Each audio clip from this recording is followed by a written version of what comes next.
Come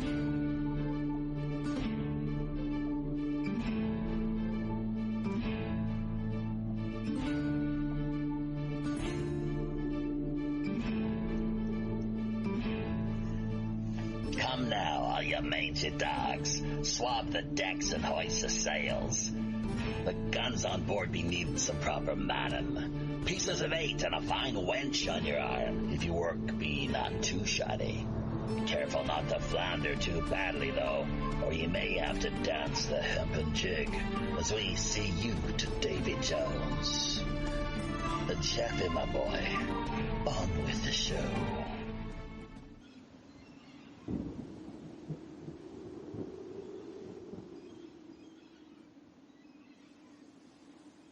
Welcome everybody, friends, folks, foes, and fellow pirate mateys, to this week's installment of Pirate Radio Podcasts. It's episode number 183, James Hydrick Returns. I am your host, as always, the Robin Hood's Chief Communications Officer, Jaffe Ryder. One of America's top, highest profile, least known political prisoners, acclaimed martial artist and magician James Hydrick returns to the Robin Hood this week. Technically challenged, we'll do our damnedest to bring to you the best possible studio speakerphone connection, as once again we patch through to California's Coalinga civil detainment facility for an update on his current state of affairs. Because of his ongoing preventative detention, these days the world rarely ever hears from James.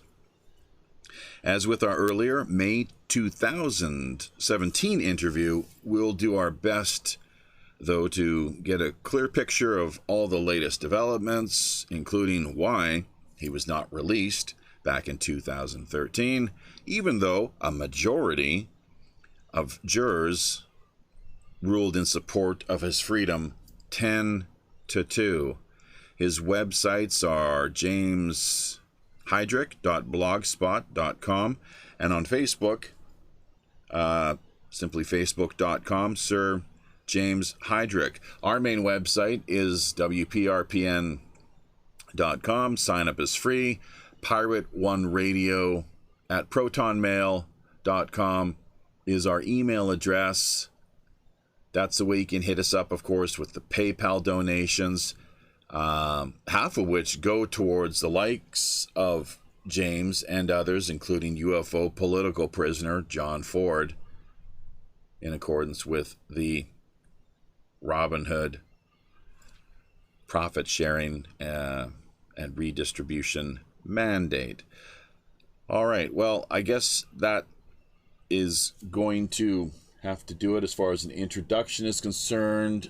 Thanks to everybody out there listening, of course, people dropping into the conversation here as we kick things off. Saturday, May 9th here in South Korea, just shortly after 12 p.m. noon. James, we do have you on the speakerphone. I know it's an interesting kind of setup here. A little better than last time, but we are technically challenged here as far as things go. But hey, welcome back. It's been 3 years. Yeah, thank you for having me. This is going to be exciting. You know, I hope people out there listening as well, too. Exciting indeed. I hope people listening will be able to clearly make out what you're saying, of course. And we're just going to have to work with what we got here and make the best of things. So, big shout out right off the top, I suppose, as well, too, to Jin Lizzie.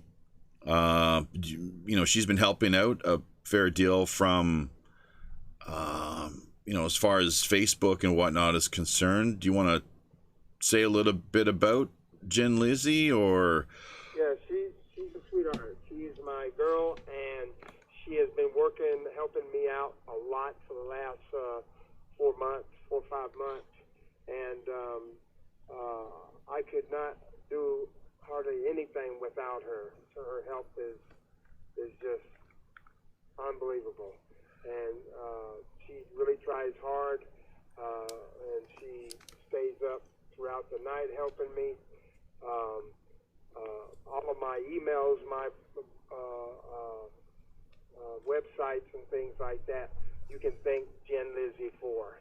And I'd really like to let people know that she is really a champion to be appreciated.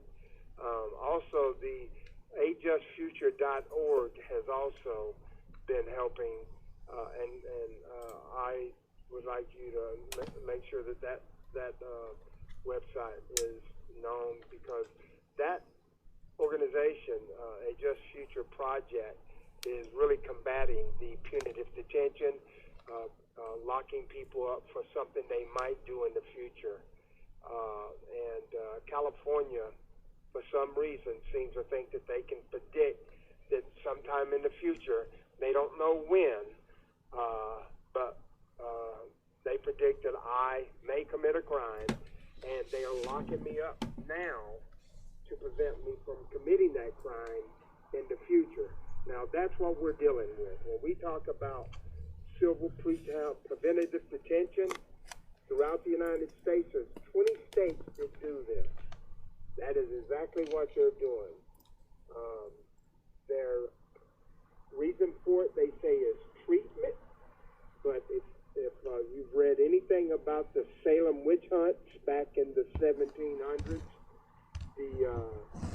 the same results that results from the civil commitment is basically the same results that were that happened when people were accusing people of being witches back in the day. If you put them underwater and they drown, well, of course, they're not a witch. But if they survive, they're a witch. Well, under the civil commitment process in all these states, the 20 states we're talking about, if you go into treatment and try to do what they say, look, you want to get out, go to treatment. You get in their treatment program, only the state benefits from that because they get large sums of money allocated to them for doing that. But when it comes time for you to get out, the information they have taken from you during that treatment phase ends up being used against you in open court. So, and then when the doctor gets up there, the state evaluator, he's the one that's doing the prediction. When he gets up there, he'll say, well, if you didn't have a problem, you never would have got into treatment. Well, first of all, he doesn't say that they mandated you to go to treatment if you wanted to get out. But that's not what they tell the jury. If you don't get into treatment, then the other thing they will say is, well, we don't know how Mr. Hydrick or anyone else is going to act because they've never been in treatment. They've never completed treatment. The problem is you can never complete treatment. There is no end to treatment because they have no out program. It's designed to keep you locked up and in their program so that they can make money from you being involved with this treatment program, and you get nothing for it. Nothing. Maybe an apple pie once a year. A small little apple pie. So, damned if you do, damned if you don't. Yeah, if she sinks, she's innocent, or he's innocent. Not a witch as we thought, but, too bad. They're dead now. They drowned. And if they come back to the surface, oh, well, we have to kill them.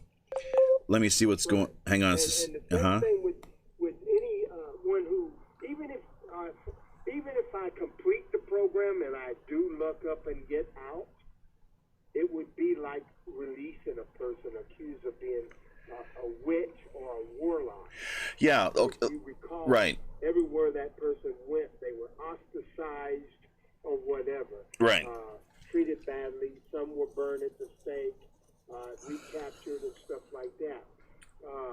Civil commitments are sex offenders, people who have completely completed their prison sentence and everything, are done the same way. If you think by completing your treatment at this facility that you're going to get out and everything's going to be okay, you got another thing coming. It's another horror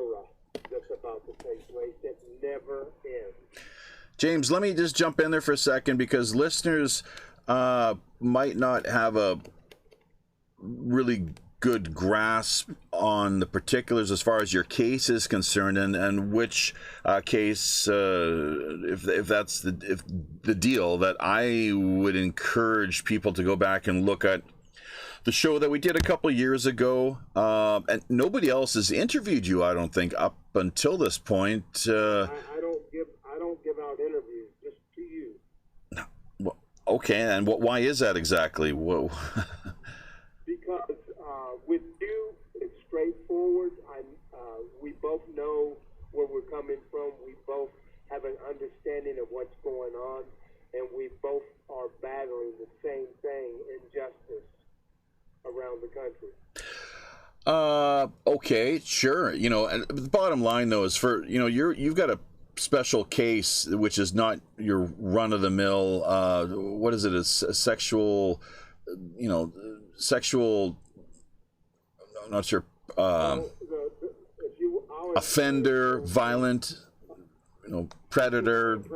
Yeah. It's the SCP law. Total nonsense, because you never were violent. You were a martial artist, sure, but you never committed a sexually violent act. In my life. Yeah. Look, in 1977, I got arrested for a crime where I was guilty to a sex offense, which I did not commit. Only one person committed that offense, a Puerto Rican. He looks black. His name is Maurice Alexandra. He was killed in the electric chair for other crimes. He committed a sex crime with 5 of us in a van. We sat there and watched. And the sex crime was not that big of a deal. What he did was basically intimidated a male prostitute.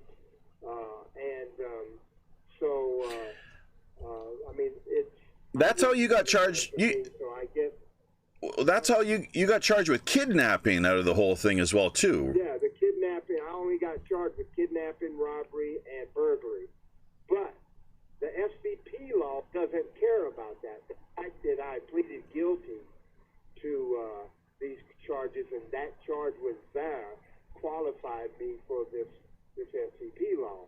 Now, in 1988, of course, we had another charge, 4 counts of lewd touching. It was a massage I provided a student who got injured in combat.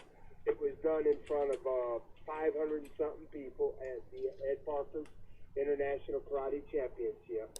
And over the course of 2 or 3 weeks, I still tended to this particular individual injury. And about a year after that, he got arrested for some type of possession of cocaine and possession of large amounts of marijuana. And for some reason, I wasn't even in the state, for some reason, he decided he wanted to associate that habit with me. And so I got charged with 4 counts of lewd and lascivious acts with a child under 14. I was in Georgia when these charges came down. They attempted to extradite me from Georgia to California. Of course, Eddie King out of Johnson County, Arkansas, intercepted the extradition team because they lied and said they had a warrant for my arrest, which they did not have. They provided Sheriff King with a fictitious warrant number. When Eddie King, his warrant officer, contacted California to confirm the warrant number, it didn't even exist. So Eddie King intercepted the extradition team, would refuse to allow me to be extradited, held him up until 1989, and in January of 89, they managed to get me back to California. Of course, they threatened to send bounty hunters into Arkansas and everything. And at the time, Bill Clinton was the governor of Arkansas. Bill Clinton got on national television and said, California sends bounty hunters into my state in an attempt to pick this young man up and take him back illegally, they might as well send a bunch of body bags with them. So that gained national headlines. So I became a big political figure at that time. So when they finally did get me back to Orange County, I pleaded not guilty. The picture that you have on the mug, the Hydrick mug, that is my first appearance in the Orange County Jail, and I'm given the hang loose sign. Unbeknownst to them, I had already removed my handcuffs. They can't tell. You can't even tell I got handcuffs on, but I do. But they've been removed. You can't tell that they're open. And I was going to do something in court, but I decided not to because there was too many people in there, and it would have looked bad for me. So I just didn't even do anything until I got back in the hallway. But anyway, I pleaded not guilty. They sent a psychiatrist in to talk to me after an incident took place in there where the Orange County guards were harassing me and kind of like testing me and everything. And Dr. Richard Dorsey, you can Google Dr. Richard Dorsey, and you can see that he's falsified documents for many, many years. He's lied people, overdosed people, and everything. And his key drug that he likes to use is Haldol, Haldol, Haldol,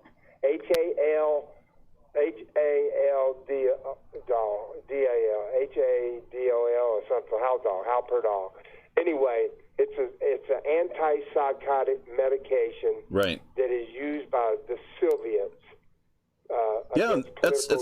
That's standard. That's standard in the West in psychiatric units, I believe, is it not? Yes. Right. Sure. Yeah, hey, but it's also illegal if you don't suffer from the disorder that particular drug is designed to address. Mm-hmm. You know, because it can cause you psychosis. Anyway, so when I refused to plead guilty, my attorney, Jerome Goldfine, the public defender's office in Orange County, tried to get me to change my plea from not guilty to guilty. And I told him I'm not gonna do that because I didn't do this. I never did what they said I did, and I want to fight this and take it to trial. He says, you're not going to stand a chance. I'm going to send a psychiatrist in to talk to you. Well, it happened to be Richard Dorsey. Dorsey talked with me for 5 minutes, said that I was mentally incompetent, that I was dangerous, and that he was going to force medicate me. He force medicated me with the first 30 milligrams of Haldol, an injection, and then about 3 weeks later, he gave me 40 milligrams of injection, and I don't even remember what happened after that. All I know is after everything was over, I pleaded guilty. I didn't realize what I had done until about 3 or 4 weeks after they took me off the medication. After I pleaded guilty, they stopped the medication. So, in essence, the guilty plea that they got, the conviction they got, is technically illegal. Well, no kidding. Because you cannot... Yeah. Oh, well, no kidding. You know, and that's what... Similar with what... You know, we're supporting another gentleman, is someone we refer to as UFO political prisoner, John Ford, out in Suffolk County, New York. And he was on LSD at the time of entering his plea. So he's been locked up in a psychiatric institution now since the mid-1990s. And as with yourself, you too... I regard, as far as our research has turned up to this point, our investigations, people that are out there, one of the highest profile, least known political prisoners America currently has. Before we carry along any further here, though, James, let's also remember to give a shout out to Jennifer Knight. I'm not sure if she's going to drop into the show this go round or not.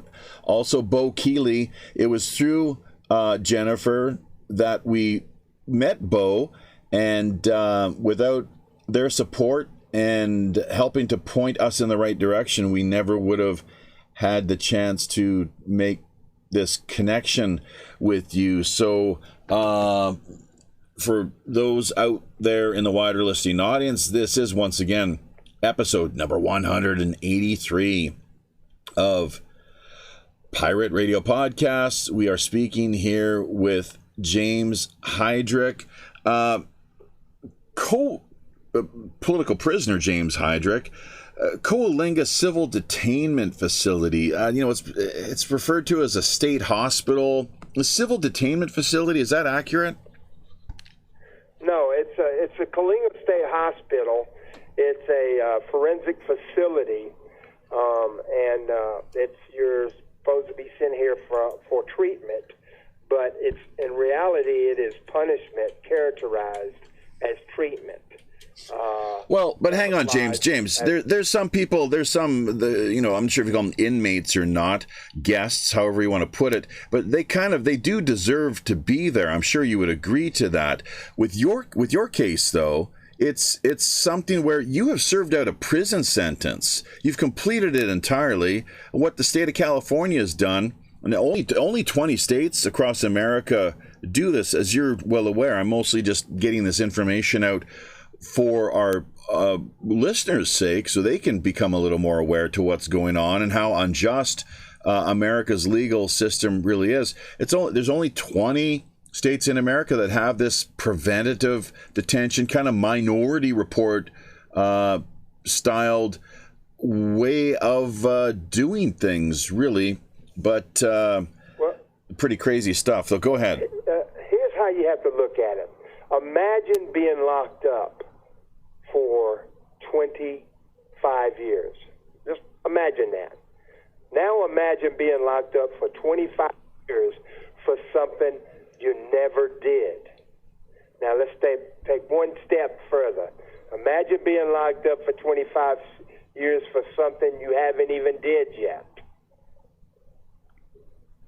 So that's what it's a tantamount to.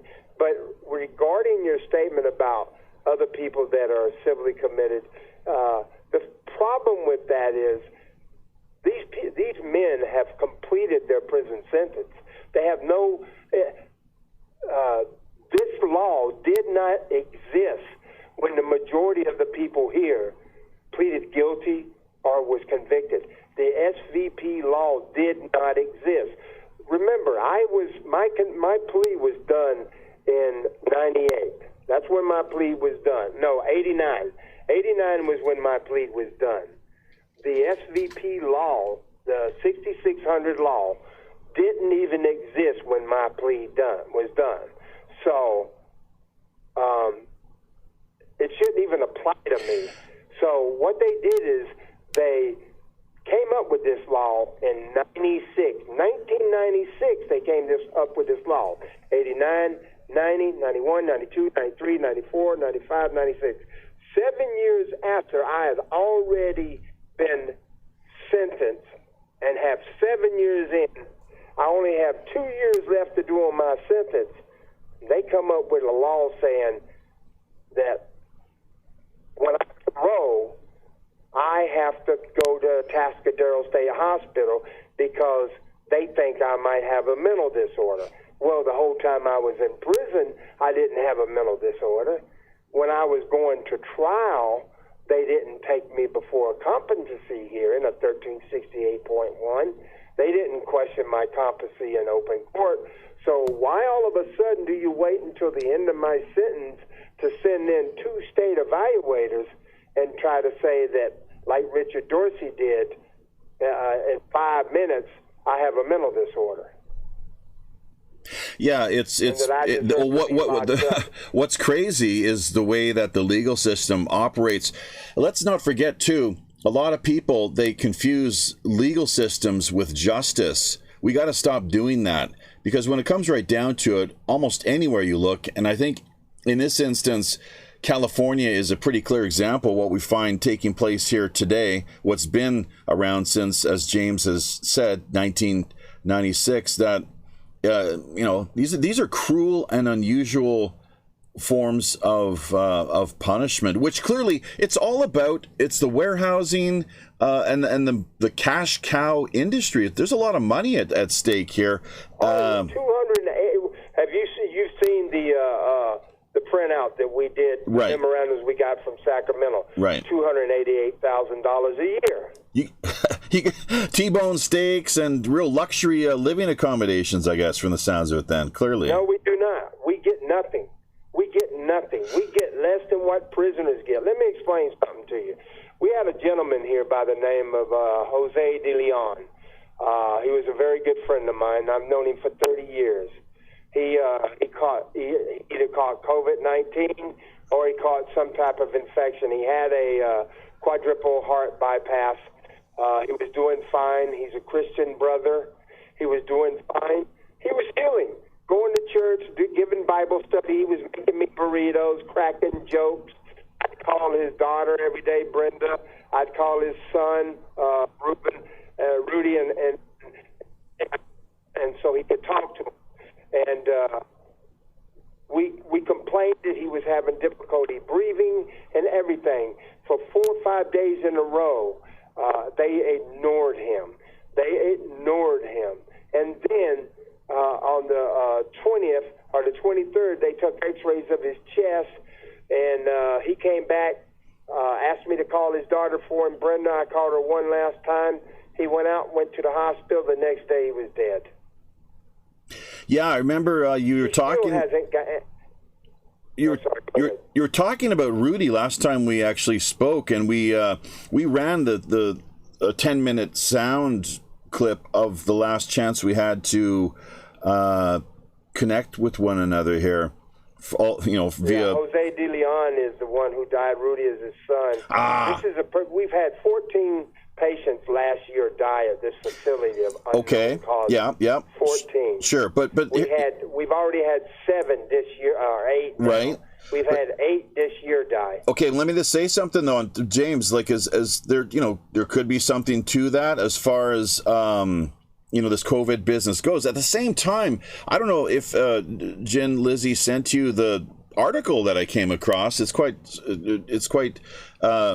worth reflecting upon, though, that 95% of the cases that were reported in this one prison facility, I forget where exactly, it's somewhere in the States, and this came out just a couple, like within the last 6 weeks or so, 95% of the cases turned out to be asymptomatic. That people had COVID. We have a lot of people here, foreigners. They come in back and forth from other countries. Right, sure. And James, hang on. That in this facility. James, hang on. I'm just to finish the point. That asymptomatic, I'm not sure for anyone out there who's doesn't know what this means. It just means that you're not showing any symptoms. You might feel a little under the weather, perhaps. I think I might have even caught it here in Korea. I've had a bit of a kind of a cold and it's a dry kind of throat, a little bit of phlegm, which they say that's not COVID if you have the phlegm, but the dry cough and throat issues. So who really knows? So many people that do have it, though, it's asymptomatic and they're not dying from it. And now in prison facilities where you are, sure, it doesn't help when you have underlying health conditions either, right? Like pre-existing health issues, like your friend, perhaps the heart. Yeah. Well, we can't get tested here. They won't test nobody. Right. And like I said, it's we're going to get into a few other things here over the course of the time that we've allotted, approximately 90 minutes or so. We'll see how things run. Jennifer Knight, Speak of the Devil. Great to see that she showed up here. Appreciate it. Great question. Is James currently subjected to polygraphs and PPGs? PPGs, I believe, that has to do with like erectile arousal or something like that. Is that correct? Yes. They got this game down pretty good. I wanted to take the PPG and I wanted to take a polygraph to show that I don't have this disorder that they say I have, which is paraphilia NOS, not otherwise specified, or pedophilia, attracted to prepubic or whatever. And I figured, okay, I'm going to show these people that I don't suffer from this, because it's ridiculous what they're trying to say. But the problem is they cover their butts by refusing to allow you to do that unless you've been in treatment for at least 7 years. Are you kidding me? Yeah. I'm not going to give you 7 years of just so you can do a polygraph on them. No kidding. Yeah. You know, and here's the money they get from me enrolling to treatment is unbelievable. And not only that, everything I do in that treatment is going to be wind up on the district attorney's table. Right. Yeah, it's totally. Why would I do that? Yeah, it's utterly absurd. That's right. So, I don't know. They won't give you a PPG, and they won't give you a polygraph unless you've done 7 years in their program. Incredible. So. There's your answer, Jennifer. So, how about that? Well, now. Go ahead. Now, if I could get someone from the outside to come in and do one for me, it'd be a different story. But you can't get them to do that. But Keeley can't even get them to let him come in and videotape me. I am the only civil detainee, political prisoner, that cannot allow, you can't have anyone come in and videotape. Now, they'll let prisoners they got on Unit 21 down here, they'll let the media come in and interview them and take pictures and everything, but they won't let Bo Keeley come in and interview me for nothing, because they're afraid that what I have to say is going to be heard by a lot of people, and they're going to want some answers. Well, the last time we connected back in May of 2017, up until this time altogether, approximately, as I was telling you just a few minutes earlier during the brief pre-interview time we had available, it looks like about 5,000 people between YouTube and Podomatic have checked out the interview. It's interesting. You by far have many more supporters than detractors. The people that come in and bash you, they're troll accounts as well too. You know, they're just total Well, they bash me because they don't have the facts. They don't know what they're talking about. They hear rumors. Wikipedia's got me down as being born in South Carolina when I was born in Passaic, New Jersey. They got me down for kidnapping and torturing youngsters, and so I've never ever been charged with kidnapping and torturing. That's right. Young kids or anything like that. That's right. Yeah. Once again, the official. They just don't have their facts. These are haters. They need to, I've opened the door for anyone who wants to communicate with me to do it through my email or do it through my Facebook or whatever. jhydrick967@gmail.com. If they want to communicate with me, they can do that. My videos are old. I want to do new videos. I want to get away from the stigma of people trying to say I was busted as a fraud. Let me tell you something. James did not bust me as a fraud. James never got straight.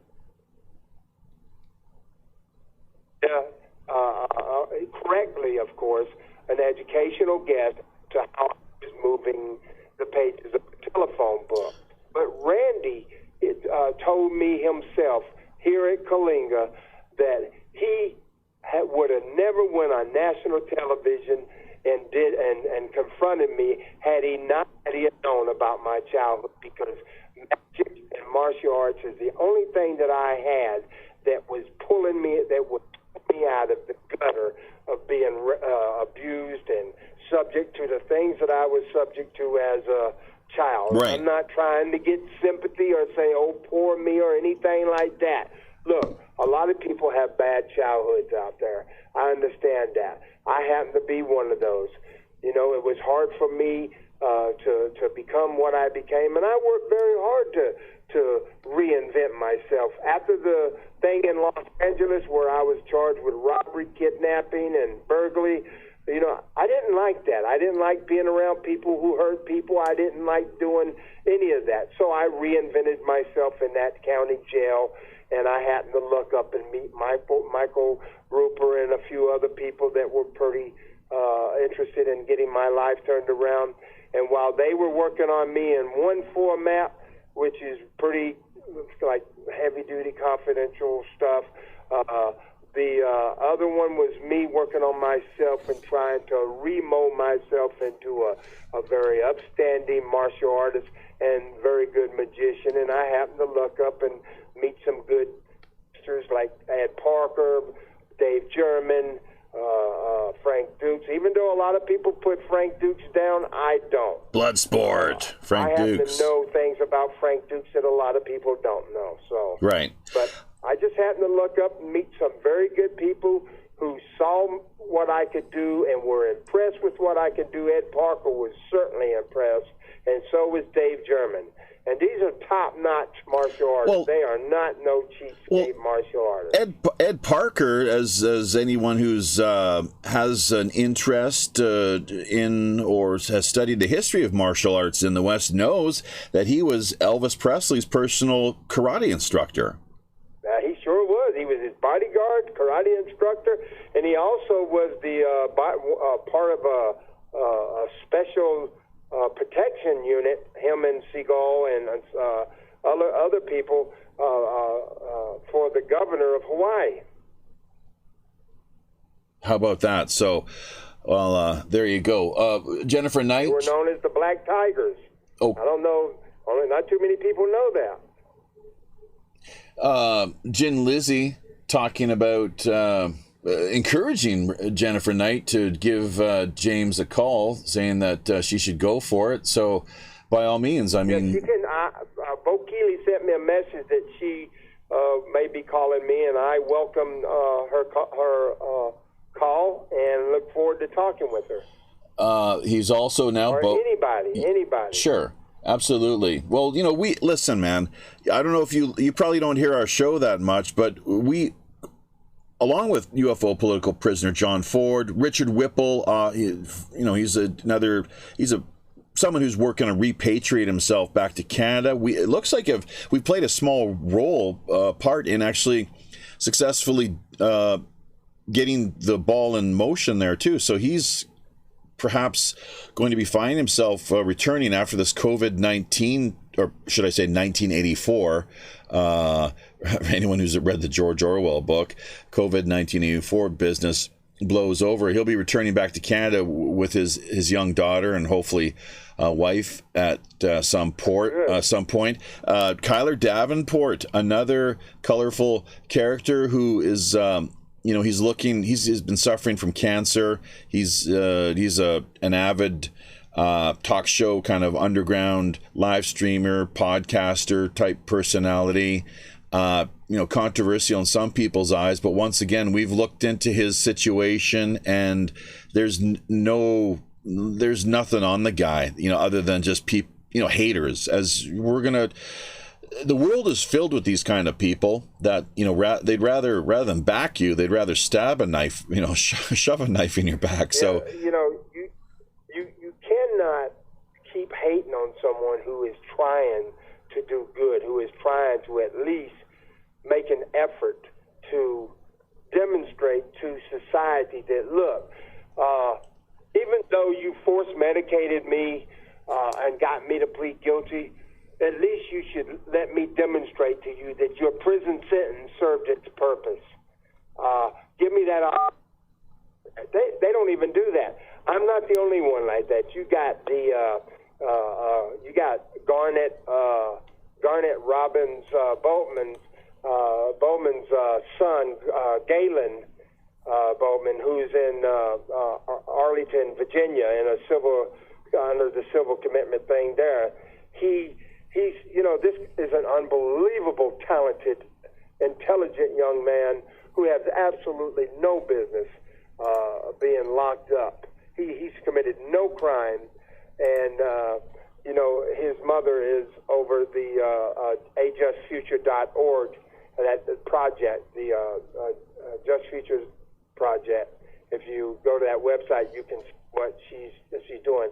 But Galen and his mother is fighting so hard to let people know about the unlawfulness and unconstitutionality of these civil commitment laws and the way they use their language, the linguistics, and labeling individual humans as predators in order to create that stigma and hatred towards this group, so that nobody will assist them in trying to get them out into the free world. If you don't let these people out, you'll never know whether or not they are going to benefit from the hell that you put them through. All they're doing by locking them up and forcing them to go to this fake treatment is they're creating monsters. It is a perfect ingredient for creating a monster. That's all they're doing. Well, somebody's profiting from it along the way, and it's not just society. In the case, in situation where people do deservedly, belong to be isolated from the mainstream. You mentioned earlier that how to me it makes no sense.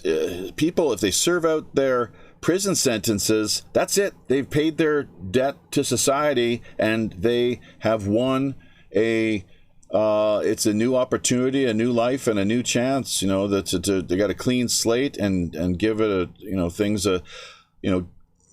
give it another shot. Now, of course, the whole pedophile business, that does not go over too well in jail, as you know. That's try to kill you with that label. KOS, correct? That's kill on sight. Yes. That's exactly right. So, and listen, speaking of which, we've reached out on your behalf to the likes of Sean Atwood and Louis Theroux, who's actually done he's put together a great documentary regarding Coalinga. It's called Coalinga, A Place for Pedophiles, which, okay, I mean, maybe that's not the best title, but, once again, I'm sure there are people there that they do, need treatment and would benefit from it. Then again, we just discussed this whole business of having, served out prison sentences and why this more is added. Let me say something on that if I can. That documentary that was done and released in Europe, the poster child for that was Alan Rigby. He's the individual who they show on there, and the doctor goes in and they ask about the picture on the wall of a young guy and this and that. That guy finally got out. He got released, and 45 days after he got released. Now, mind you, this individual has been in therapy and was their poster child for 7 years. He had been in therapy for 18 years. It only took him 45 days to reoffend and commit a more serious sex offense in a different state. Yeah. He's now doing life without possibility of parole for the same exact offense that they claim they cured him. Right. Look, if prison does not teach you a lesson that society will not tolerate you raping their women and molesting their children, if you didn't learn that while you were serving your time in prison, nothing's going to change you. No treatment, no amount of treatment in the world is going to make a difference. If you didn't learn your lesson from prison, you're not going to learn your lesson in a treatment program. I'm telling you, I'm right here with the best of them. And I knew before Alan Rigby got released, and I told him, you'll be right back in prison no less than 6 months after you. He wasn't even out 45 days. How could you tell? Because they fake it till they make it. Right. That's their little saying in here. Fake it till you make it, brother. Yeah. They know what to tell these people. Sure. That's what happens when you involuntarily commit someone who doesn't need therapy, who doesn't have a disorder. They will tell you what you want to hear, and they will do everything they can to convince you that, hey, you're right, I have a problem. Fake it till you make it. And then when they let them out, they murder their victims this time. That way they won't get told on. So Like I said, they're creating monsters. Is that what he did? He got out and he committed. He said he murdered his victim within. No, I didn't say murder. I said he committed a more serious crime than what he originally did to go to prison for. Yeah, and let's just to be clear here too. This is a point that we haven't brought up yet. You yourself, during the time of this 2013 hearing, and I'm not sure when the next one's going to be. That would be, that's an interesting talking point. But that they found at that time 7 years ago that over the course of your time of being institutionalized, you had shown there was zero evidence or indication of you having an interest in underaged, children or anything of that sort whatsoever. Let me tell you how Dr. Murphy testified to that. She was a psychiatrist here at this facility. She was also a psychiatrist at the Tascadero, and on the committee down there that kept moving me around. She went into open court and says James Hydrick was one of the most scrutinized. Said here and testify. Honestly, Mr. Hydrick was probably one of the most scrutinized patients in the Department of Mental Health because he was logistic. He filed complaints. He got the Department of Justice down on because I filed the Hydrick versus Hunter case against Department of Mental Health and got the investigation in there to stop them from doing the seclusion and restraints and the forced medication of patients. I got them to stop Calhouning people and stuff like that. Calhouning? So, what? I'm sorry, James. Calhouning? What does that mean? That's where you go up to a staff member and you get in an argument with them, and they want to Calhoun you for being aggressive. Jesse Calhoun was a guy who they tried to force medicate. He's a civil commitment, and because he defaulted on order, it became bad case law. He was challenging being force medicated, and he didn't file his response in time, so they filed a default judgment on him. He lost it, and it became bad case law. What is known now as the Calhoun decision, where if you show any aggression, or if you get in an argument with a staff member, or if a staff member doesn't like you, they can say you were aggressive, and they can get a hearing to force medicate you. Yeah.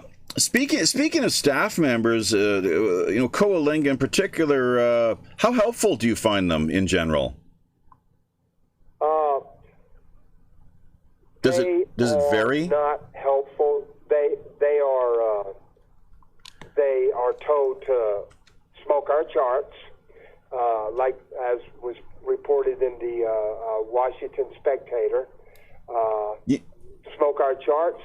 They are told to do everything they can to say that we are a problem, we're dangerous, we're aggressive, because if they don't put that, they're going to lose certain benefits that they're getting now, because each patient that gets out as a result of their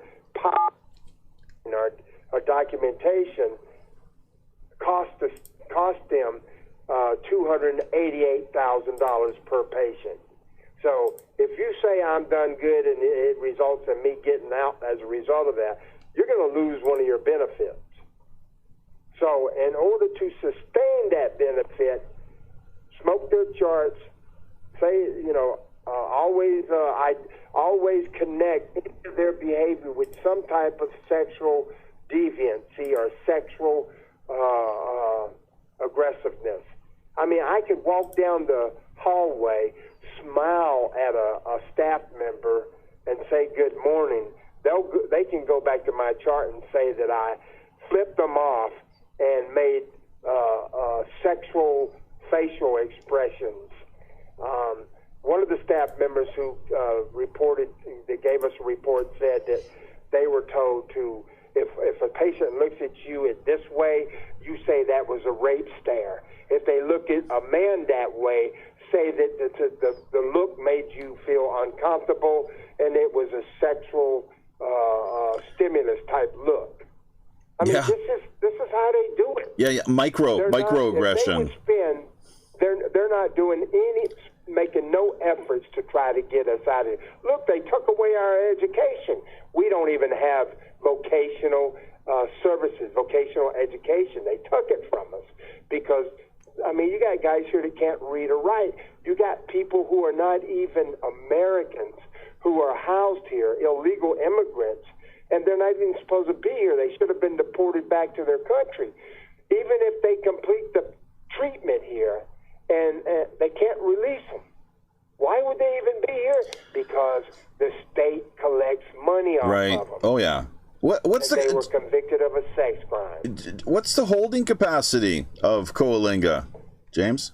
1,900. 1,900. And staff? We have 15. We have 1,500 or 1,000. We have 1,300 or 1,500 right now.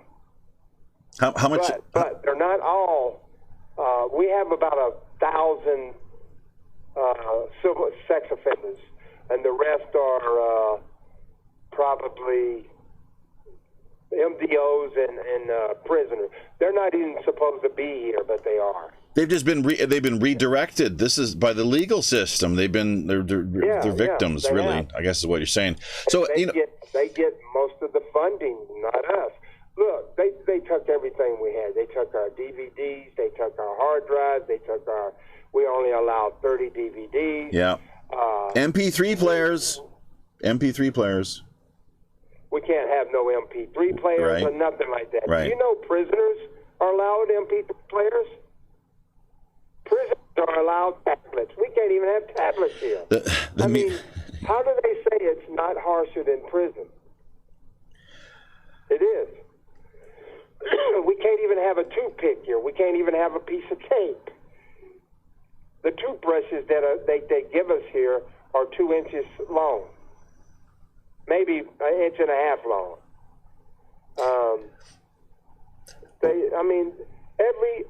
Every day they remind us that we're sex offenders. Everything they do to us, we're reminded every day that it's being done because we're sex offenders and we're not liked. Go ahead, complain. Nobody cares about you. They remind us every day how much society hates us. Now, what type of therapy is that? Well, James, to tell, the God's honest truth is when I first had this information presented to me back in 2017, it took me a while to kind of get my head wrapped around things and really to the point where I was willing to reach out to you and to tackle things, try to work on getting a clearer sense of the particulars. And the only reason that we're reconnecting here, that we've made this decision to do so, is because we clearly see that that you do not belong to be where you are at present, and I think this has been something that has been echoed within the official documents themselves, even, that really there should be more done to look at patients on a case-by-case basis. You're right, but they won't do that, and they won't allow that. They won't, like I said, they won't even allow Bo Keeley to come in and interview me. Right. Or let anyone else come in and interview me. Okay. Because they are afraid of the bad publicity that will be connected to this facility. They're going to be getting, I think they're going to be getting a little bit more of a perhaps unwanted public attention following the publication of what we're doing here currently. The work that we've done amazingly with UFO political prisoner John Ford did manage to invoke the wrath of the then Attorney General of the state of New York, if you can believe that. That they actually directly cited us and and basically they tried to intimidate us. It's like a cease and desist type deal where we were not intimidated. No. So, but hold it before you jump in there, and you can say another thing because we have a little more time here. We have another half hour or so approximately. But you're talking about Bo not being able to visit or any others, and engage in any sort of documentary type film work and so forth. But Louis Theroux, he did managed to put together what he did back in the day. We're trying to, have him revisit the facility. How is it that we're managing to have this conversation right now if the institution is really that as draconian and badass as you would, want people to think? We're doing this over the patient's telephone. Where I can call, or you can call me, and we can do an interview like this. But as far as, or unless you do a video visit, they now have video visiting where you can contact Coalinga and set up a day on an odd day. If you want to do a video visiting with me, you can do that. But that's only because of the COVID-19. But the reason you and I can do this the way we're doing it is because I went through all kind of issues to get this phone tonight so that you can call me and we can have this interview. How about that? Well, we appreciate it, and hopefully, presumably your supporters out there do as well too.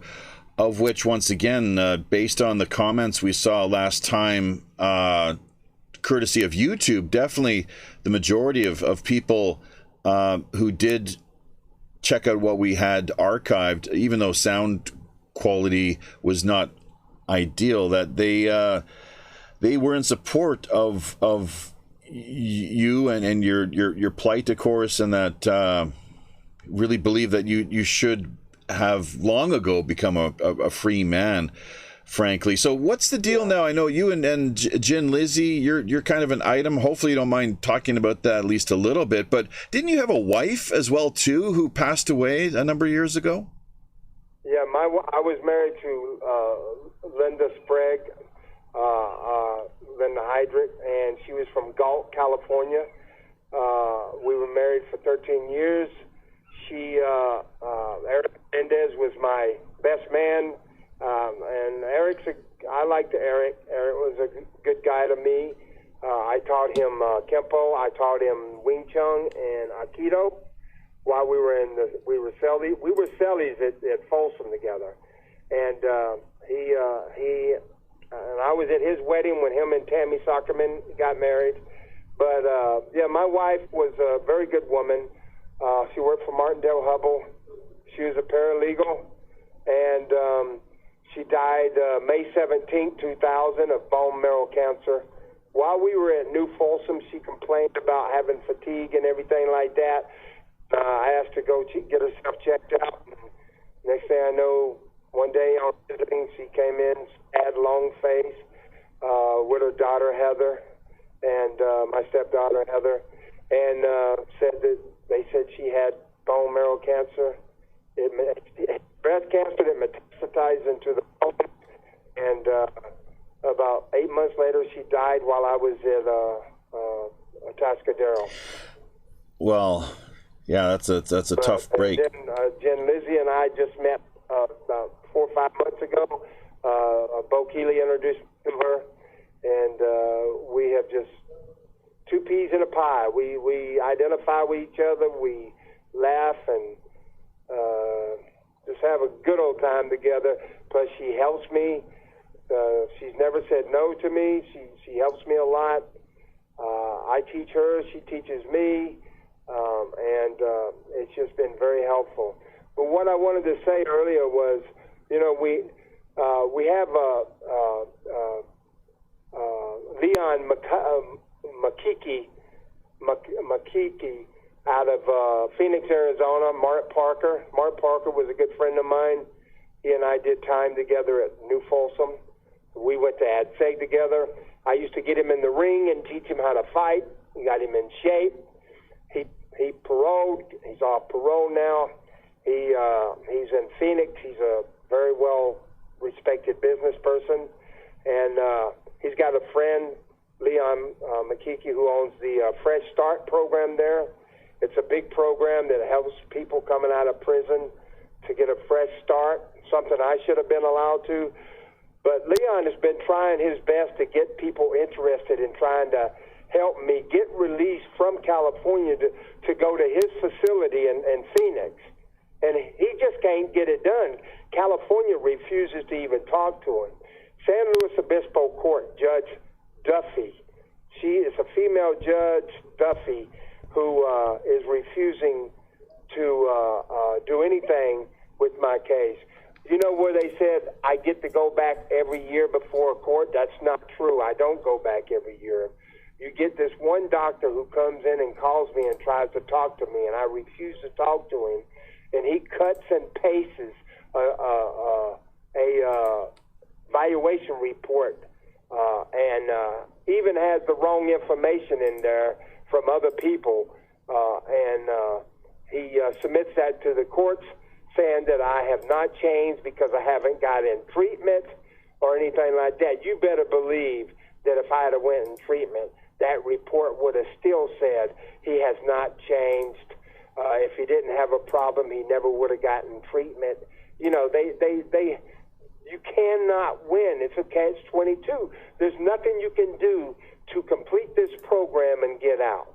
The people that are getting out of here right now are getting out of here because of the Vasquez decision, the Budd decision, and other decisions where these guys it took them 14 years to get them to trial. The courts, you got this one Zavala right now, $2.8 million that's having to be paid to him because it took them 14 years to get him to a trial under this SVP law, and they let him go. Yeah. Hey, listen. Speaking of payouts and the like, I know we purposely have not been wanting to revisit much of the content that we covered over the course of the conversation we put together.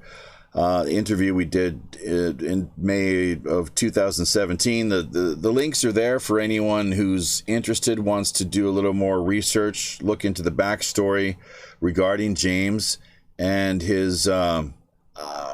While this man's life story has not been made into a documentary film or a movie, or anybody has not, there's no book written regarding his life to this point, although Bo Keeley apparently, according to what Jennifer Knight is saying here in the chat room area, is, within the next, who knows how long, less than 2 years, according to what we're hearing there, but we'll just have to wait and see.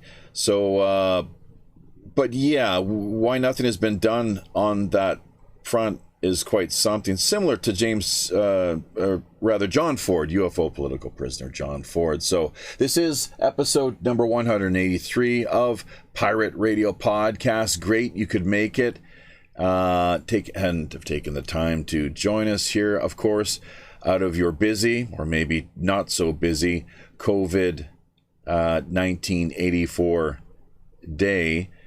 Myself, your host, as always, the Robin Hood's Chief Communications Officer, Jaffe Ryder. James Hydrick has returned, and not sure where we're going to take the conversation right now. There's a few.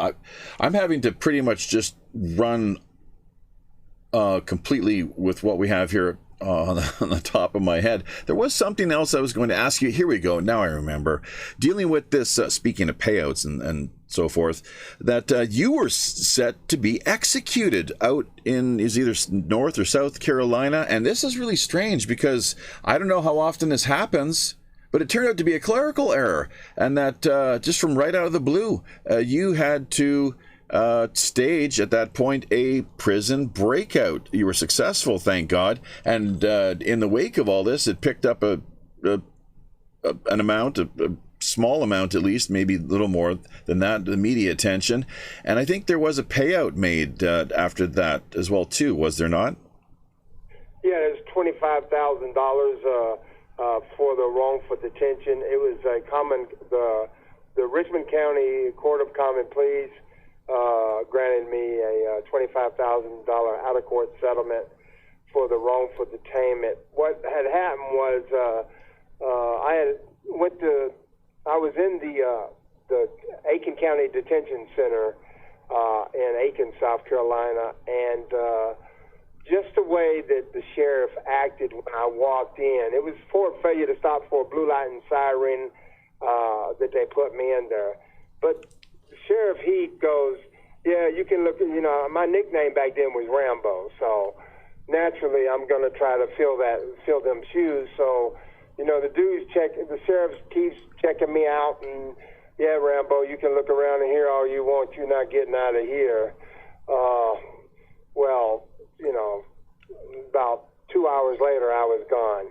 So I kicked out the back wall of the jail and took about 6 prisoners with me so that they could go after them while I did what I needed to do.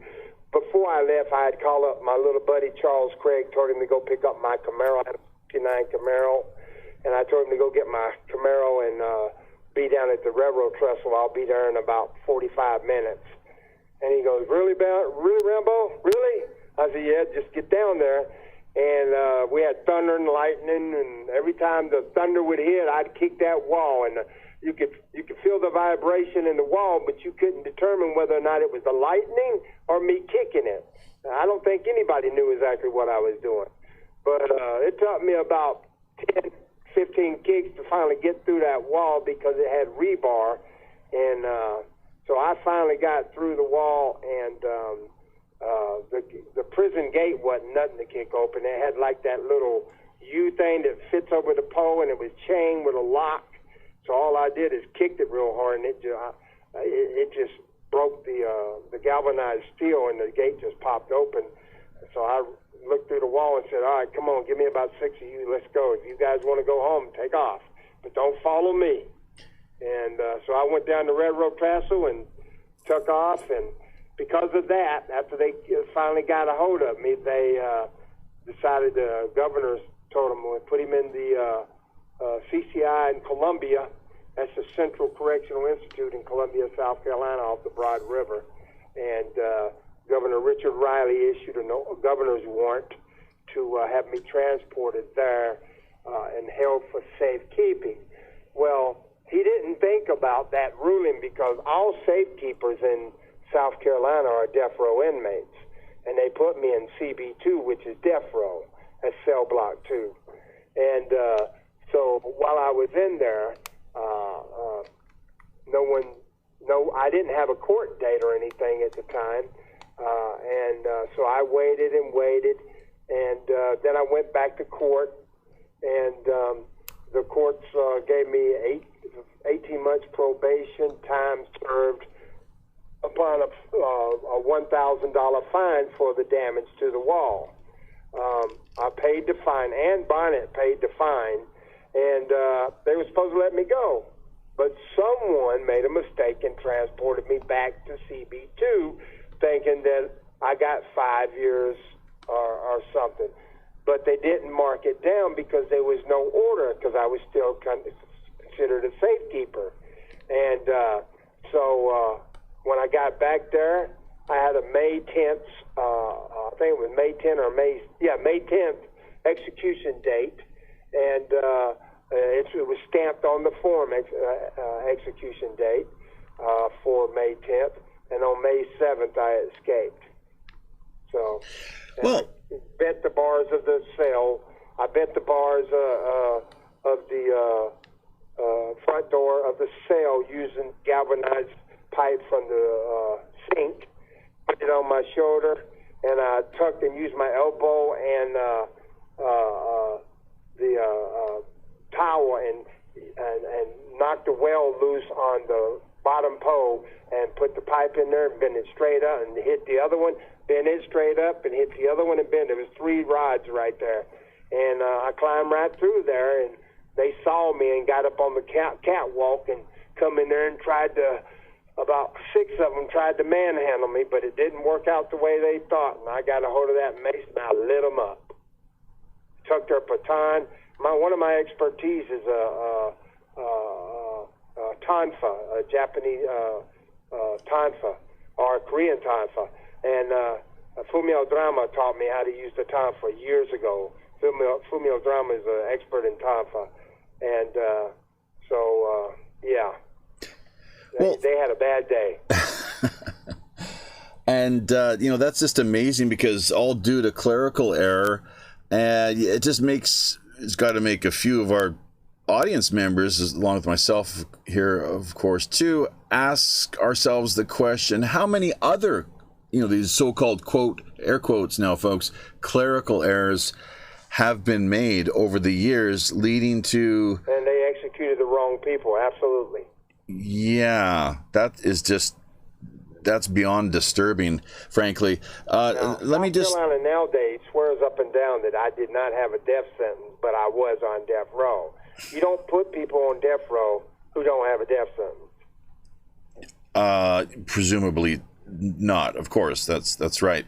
So now this is interesting, because it kind of leads a little bit into the whole super soldier business, which I think it is worth revisiting to at least a certain extent, and then we can circle back and kind of just maybe recap and conclude in whatever fashion you would like here tonight. But this super soldier business, Rambo, and your demonstration of your abilities, of which I'm not sure if you have the same, if you'd be able, if you wanted even like today, to make it out of Coalinga or not, but that's an interesting area of speculation. That you can address that however you like, or just ignore it. But regarding this Rambo and super soldier business, you were active in a covert type capacity, apparently, down in Latin and South America. Is there much that you can tell us about that?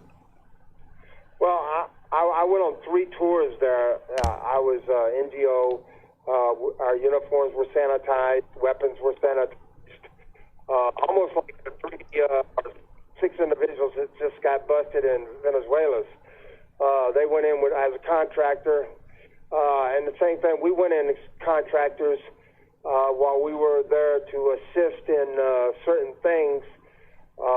We also had clandestine operations that we had to conduct under the jest of something else. I mean, we went there to do one thing, or part of a transition team, but we were really there for something else. And Operation Boomerang is what it was known as. I probably shouldn't even be saying that, but I was well trained for these operations. All 12 of us were through different areas of the United States: Fort Benning, Georgia; Fort Bragg, a place out of Costa Rica; Charleston, Beaufort at Paris Island. So, we did a lot of training for covert ops. It wasn't really a military op. It was a military operation, but we were not officially in the military. I mean, I was never enlisted in the military, but this was an operation ran by Michael Rupert and Captain Bates and Bo Greitz had a hand in things too, did he not? Who? Bates. Bo Greitz. Bo Gritz. Bo Gritz. James Bo Gritz. Operation Home Port, or it's actually Operation Home Front, out of Arizona, and we went to different areas and would train in moving into military bases and testing their security. It was more of a thing to find out whether or not we had it in us enough to get the job done. Could we get in and out of areas and we're not being seen? And we did mock drills like the Savannah River bomb plant, for one thing. on the Savannah River, they build these nuclear weapons and stuff like that, and it's really secretive. And we went down there on rafts to penetrate that operation, and they said we couldn't do it. And not only did we do it, but we also took something from them and walked it through their front door. So this is the kind of thing we did before we went over to these areas, and took part in the Oscar Romero assassination at the cathedral there in El Salvador, and there were some 5 nuns that were murdered, raped, and burned at an area 35 miles out of Nicaragua, not Nicaragua, but El Salvador, and I guess they were coming from the airport. We were just to find out who was responsible, and believe it or not, the people that ended up being responsible winded up getting immunity and were allowed to come to the United States. Even the person that was involved with ordering the assassination of Bishop Romero was eventually allowed to seek asylum in the United States. It's ironic that we went to this one dump there, Escalon. It's a dump in 35 miles outside of El Salvador. 86 bodies was. We went there and took the photographs of there with John Ford. John Hunt, and he was a reporter that eventually got killed over those photographs. But in in El Salvador, across from the cathedral, they had a little tent city, like tents that were put up, and they had photo albums of all the missing. They had the death squads and stuff over there. Yeah. And they were murdering all these people. Oh, for sure. Yeah, Oscar Romero and those nuns, that was a hugely high-profile case back in the day. So you're claiming that you're part of what the activities that you took participated in back during I participated in gathering info right. Intel on who's involved. Sure. Tracking down the people doing an extraction on one of the individuals, and that information was turned over to a senator named Boland out of Massachusetts, and they eventually came out with what was known the Boland Amendment, which seized all movement of American troops over there, and the El Salvador, the National Guard there. Isn't that something though? Like this would be if you're the claim as you're presenting to us here, that the people who were behind these assassinations eventually not only were they let off, but they were provided with immigrant citizenship to America as a way of saying thank you, I guess. And that's something that we all objected to. We couldn't understand it. Sure. And our last operation, which I really can't get too much detail in, had to do with MiG-25s that bypassed the Panama Canal. And they tried to come through the Panama Canal, and they wouldn't let them.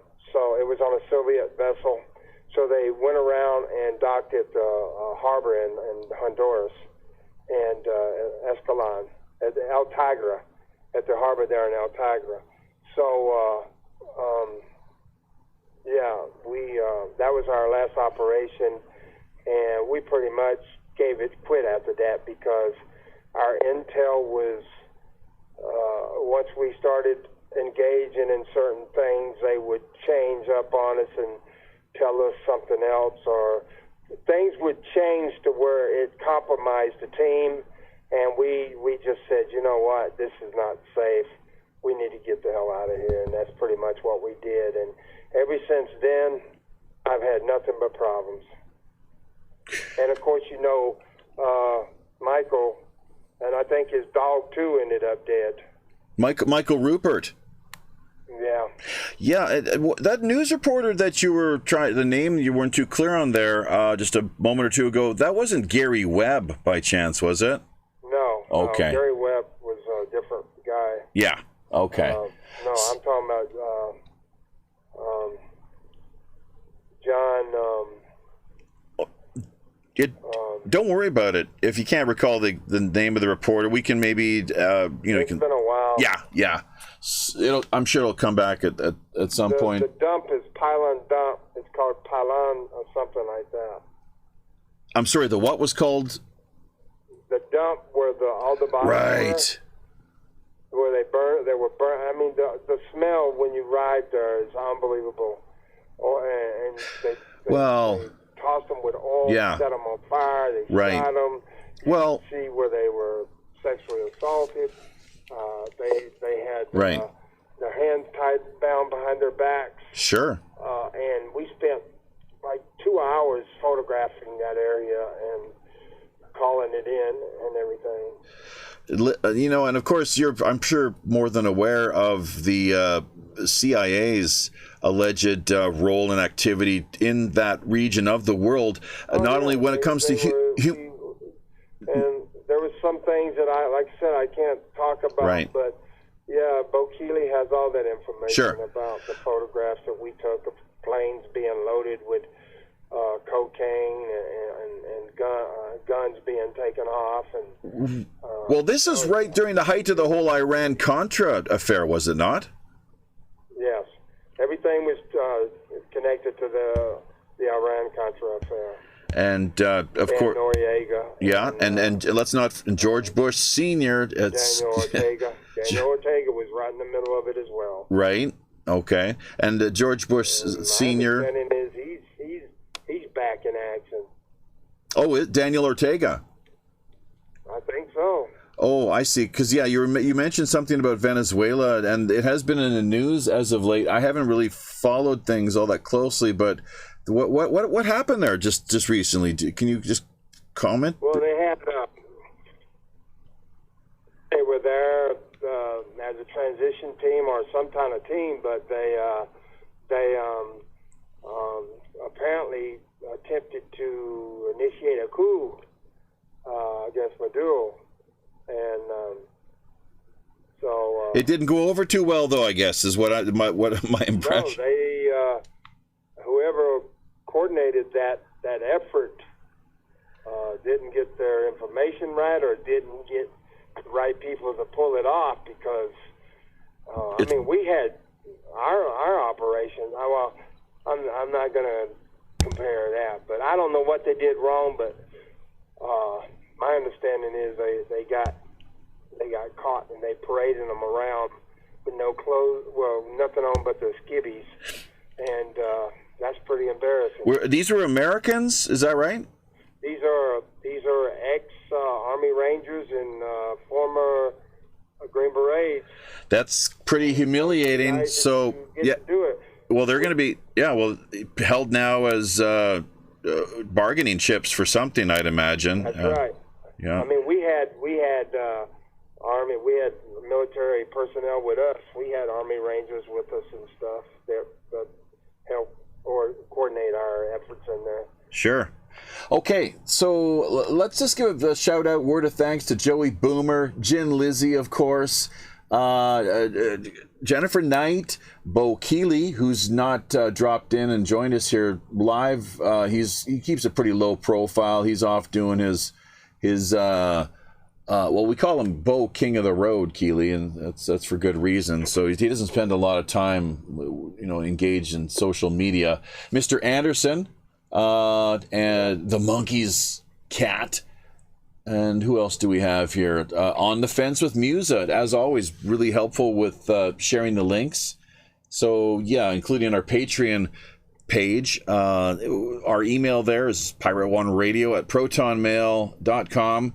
If you do have any donations to send us, keep in mind that half of everything that we do manage to put together goes directly back to help people such as James, political prisoners, John Ford as well, another very high profile, strangely very unknown for some reason, even though he is extremely, in many quarters, high profile, that the mainstream media won't touch his story.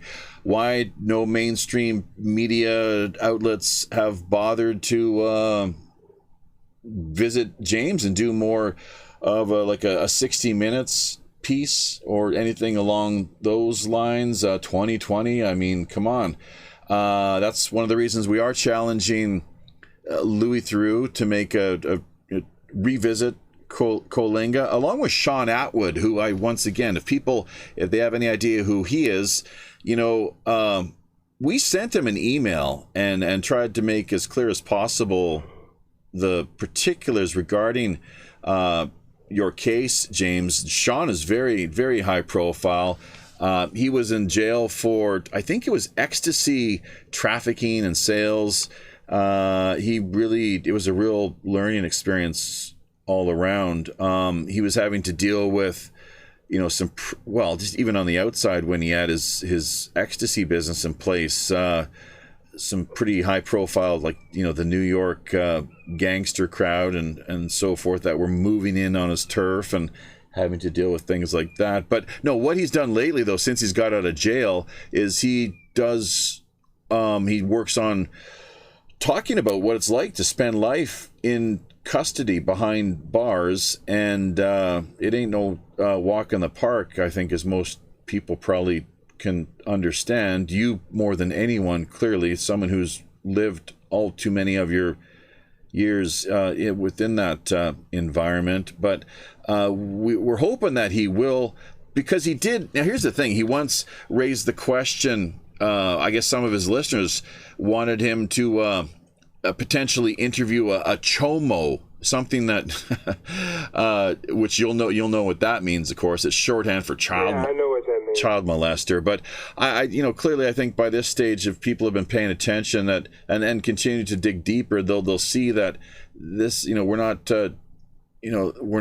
taking the time to interview one of those types here this go around. He has been labeled as such, and people, his detractors, have tried to make him out to be the worst possible character that they can have us believe. But I just don't think that's the case. Once again, if people look into the details surrounding what his story is all about here, that maybe more attention will be drawn to his story, and we'll see what we can do here on this front. Wouldn't it be great if we invoked the wrath of California's current Attorney General? We did it in New York. Let's see if we can get 2 for 2 here, and yeah, for real. Yeah. And remember, ajustfuture.org is an organization that is really fighting hard to put a stop to this punitive detention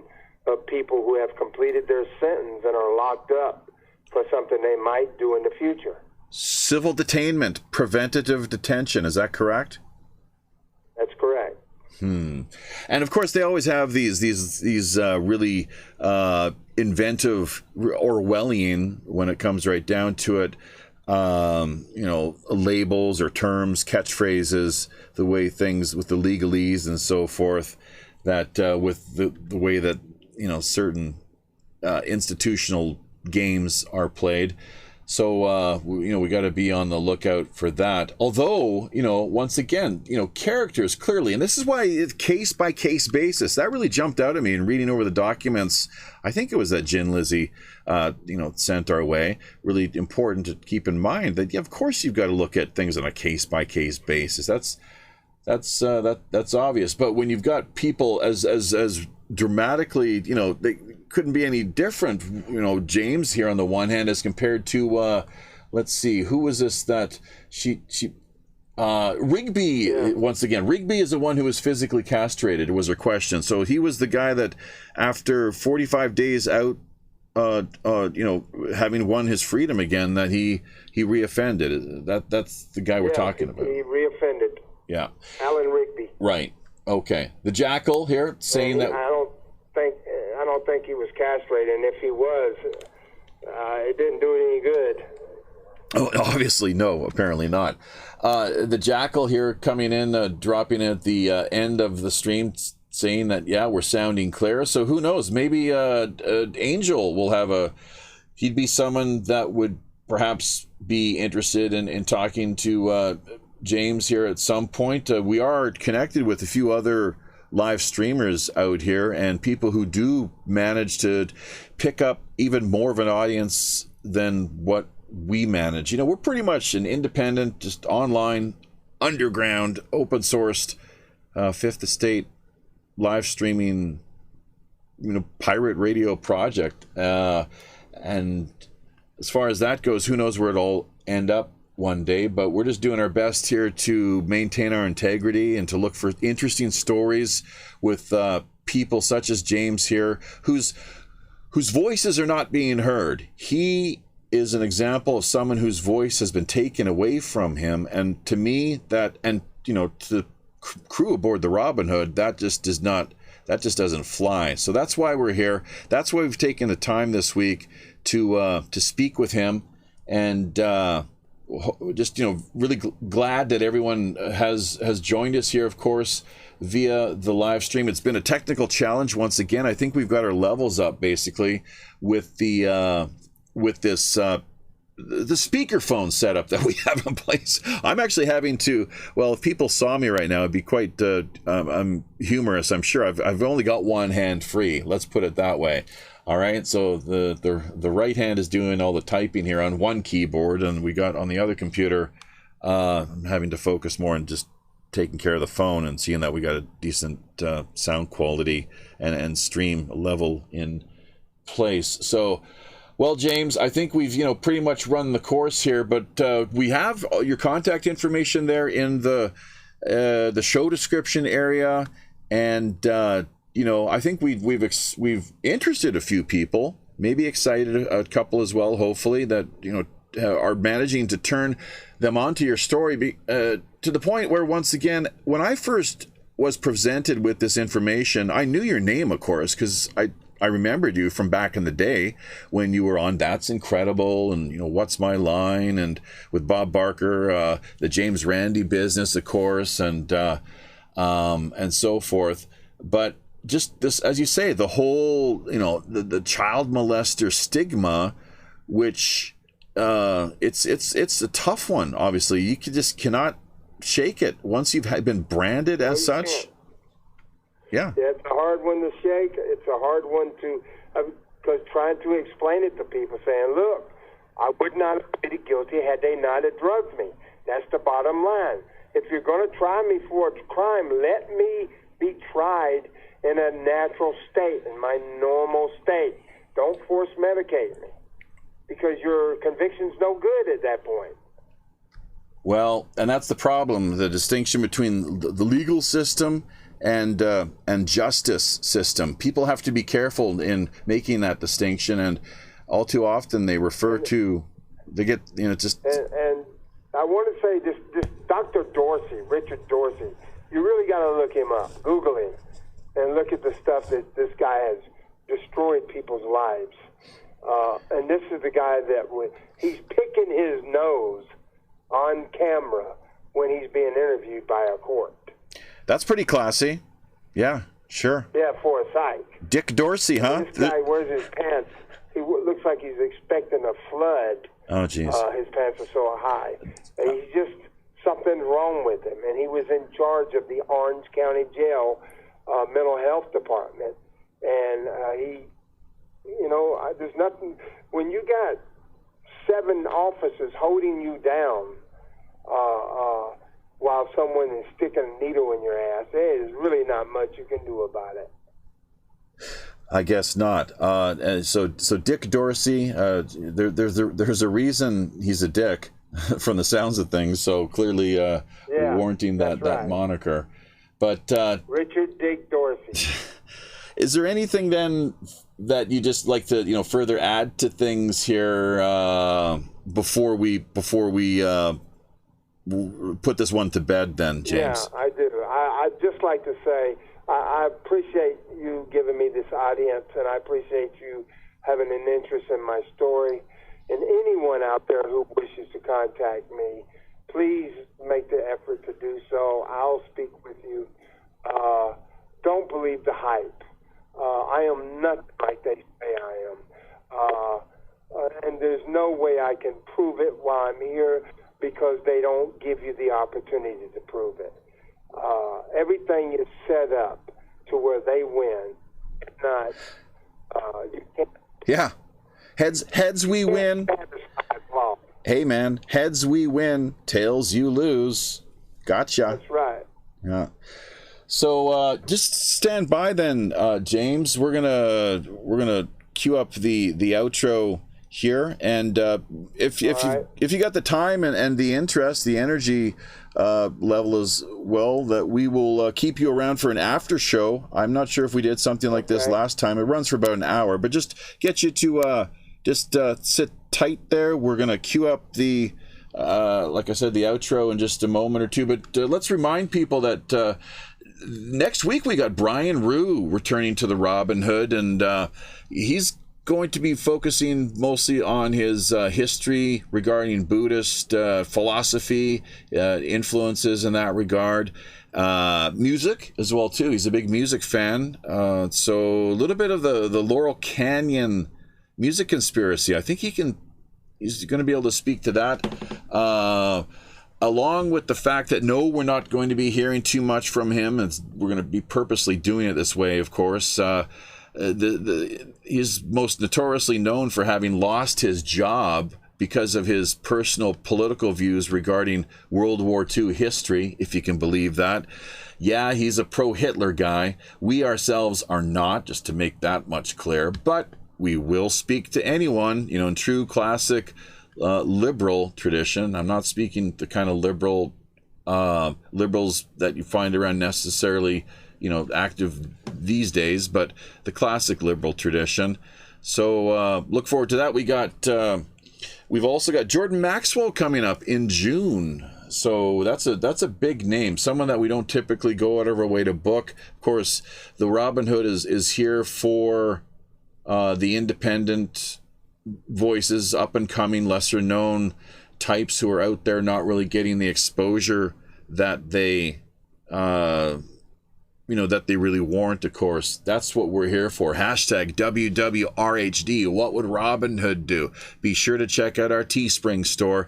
That's where you can pick up some of our swag, including the coffee mugs that we now have available in support of James and his plight to win freedom, of course, here. Hashtag free Hydrick. We only pick up a couple dollars every time you do purchase a coffee mug. T-shirts hopefully be on their way here shortly as well too. But in buying these products, not only does it help to, generate a 50-50 split for ourselves and the likes of James, but also it goes a long way in helping to promote these people's cases, of course, when you're wearing a James Hydrick t-shirt or drinking from the coffee mug, that it's a conversation starter for sure. It helps to better spread the word. So on that note, once again, thanks so much to everyone who did drop in this week.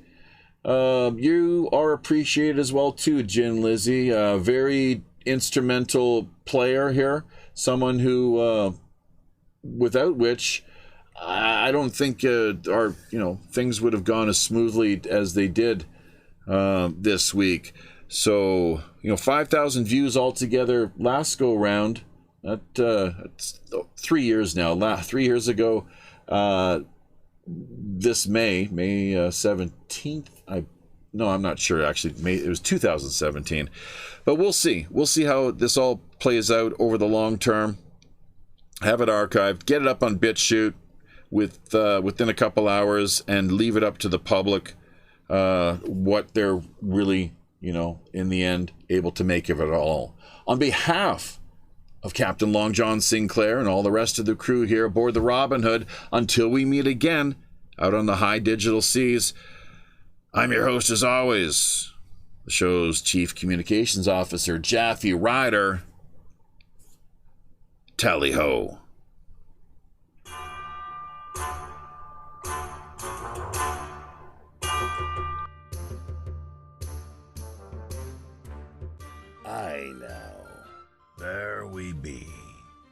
having carefully looked over each of our navigation panel instruments, checking every level, switch, dial, cable, knob, and pulley, by all accounts and indications, we indeed see it's time once again to drop anchor inside Mystic Bay. draw an end to yet another week of World Pirate Radio Live. Remember, If you're looking for a little more animated online action, keep in mind we've likely got yet another great free-flowing Rogues Gallery after show. coming up for the next hour in one of our more premium exclusive and remote digital underground online pirate hideaways. Also, if you yourself have a new, Novel, intriguing, or otherwise underreported idea, unique individual, or pressing item in mind, be sure to either drop us a line directly over on WPRPN.com or fire us a quick email via Pirate One Radio at protonmail.com. We're always open to exploring fresh creative suggestions, intriguing guest ideas, cutting-edge discussion topics, and captivating themes. Remember, WPRPN.com member site subdomain links are also always available. Great for artists, musicians, podcasters, bloggers, social media personalities, Or pretty much just any old landlubber. looking to boost their online visibility, presence, and reach. Basic personal profile accounts can be launched for just $60 per year. Staking your claim now helps not only strengthen you and the network, we're also looking out for the little guy. That's right, folks. As much as half of all WPRPN's profits are redirected right back into the hands of the people who really need it most. Community charity. After all, we are the Robin Hood. You can further embark on your own personal pirate journey by either liking, sharing, Commenting on, subscribing to, or just following us via virtually any mainstream social media platform, including Twitter, Facebook, Gab, or Minds.com. So don't forget to become engaged. Until we meet again out on the high digital seas, I'm your host as always, the ship's Chief Communications Officer, Jaffe Ryder. Tally-ho.